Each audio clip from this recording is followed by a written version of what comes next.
Ahead of the Europe-wide Day of Remembrance for the victims of all totalitarian and authoritarian regimes on August 23rd, Vice President for Values and Transparency Věra Jourová and Commissioner for Justice Didier Reynders issued the following statement.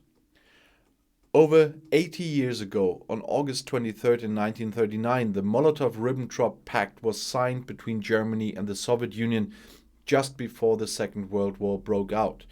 For many, this fateful day marked the beginning of a cycle of Nazi and Soviet occupation and violence.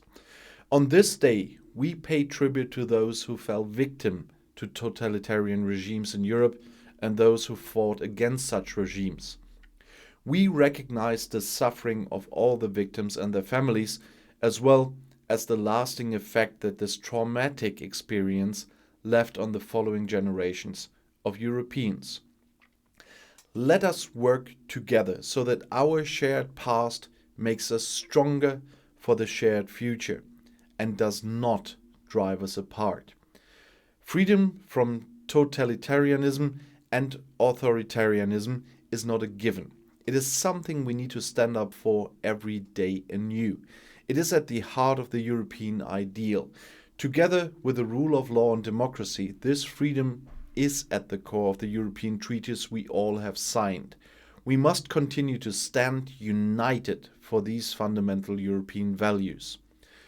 The Europe-wide Day of Remembrance for the victims of all totalitarian and authoritarian regimes has been celebrated since 2009, when the European Parliament adopted a resolution calling for the proclamation of August 23rd as a Europe-wide Remembrance Day for the victims of all totalitarian and authoritarian regimes to be commemorated with dignity and impartiality. It is an occasion to keep alive the memory of the victims, millions of whom continue to suffer long after the end of World War II and the defeat of the Nazi regime. The European Commission supports projects across Europe that address the history of totalitarian crimes and encourage remembrance. Building on the Europe for Citizens program 2014 to 2020, the new Citizens, Equality, Rights and Values program supports remembrance actions on the causes of totalitarian regimes, in particular Nazism, but also fascism, Stalinism, and other totalitarian communist regimes. And as a German, I think it is absolutely important that we remember what happened.